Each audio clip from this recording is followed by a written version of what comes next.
இன்றைய ஆன்மீக தகவல். தமிழகம் வேதம் நிறைந்த தமிழ்நாடுன்னு பாடினார் பாரதியார்.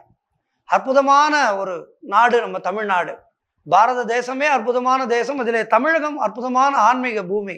இந்த ஆன்மீக பூமியிலே எத்தனையோ ஆலயங்கள் மறைந்து கிடக்கின்றன. அப்படிப்பட்ட ஒரு ஆலயத்தை பற்றி தான் இப்போது நான் சொல்ல இருக்கின்றேன்.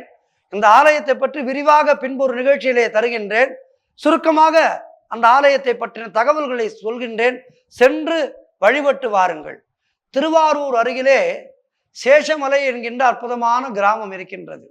இயற்கை எழில் சூழ்ந்த அற்புதமான கிராமம்.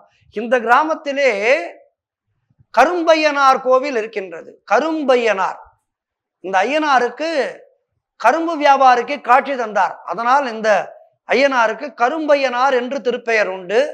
இந்த கரும்பையனார் கோவிலுக்கு பிள்ளை பாக்கியம் தாமதமாகின்ற தம்பதிகள் சென்று வந்தால் அவர்களுக்கு பிள்ளை பாக்கியம் நிச்சயமாக கிடைக்கும். வைகாசி மாதத்திலே இந்த கரும்பையனார் ஆலயத்திலே பிரம்மோற்சவம் போன்று நடைபெறும். வைகாசி விசாகத்தன்று மிகவும் சிறப்பான முறையிலே அங்கு திருவிழா நடைபெறும். அந்த திருவிழாவிலே கலந்து கொண்டு வந்தால் அடுத்த வருடத்திற்குள் உங்களுக்கு பிள்ளை பேறு உண்டாகும். இது நிச்சயம். ஆகவே திருவாரூருக்கு அருகிலே இருக்கின்ற சேஷமலை கிராமத்துக்கு சென்று கரும்பையனாரை வழிபட்டு பிள்ளை வரம் பெறுவோம். இந்த ஆலயத்துக்கு சிறப்பு என்னவென்றால் மிகவும் சிறிய ஆலயம்தான் இந்த ஆலயம். ஆனால் இந்த ஆலயத்துக்கான மகத்துவம்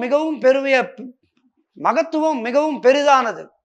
ஆகவே பிள்ளை வரம் அருளுகின்ற இந்த கரும்பையனாரை எல்லோரும் தரிசித்து பிள்ளை வரம் பெற்று மழலை செல்வம் பெறுவோம். இந்த ஆலயத்தை பற்றின விரிவான தகவல்களை வேறொரு நிகழ்ச்சியிலே நான் தருகின்றேன்.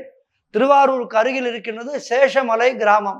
இந்த கிராமத்திலே வீட்டிருக்கின்ற கரும்பையனாரை தரிசித்து பிள்ளை வரத்துக்காக காத்திருக்கின்ற தம்பதிகள் இந்த கரும்பையனாரை தரிசித்து பிள்ளை வரம் பெறுங்கள். மீண்டும் நாளை உங்களை சந்திக்கின்றேன். நன்றி, வணக்கம்.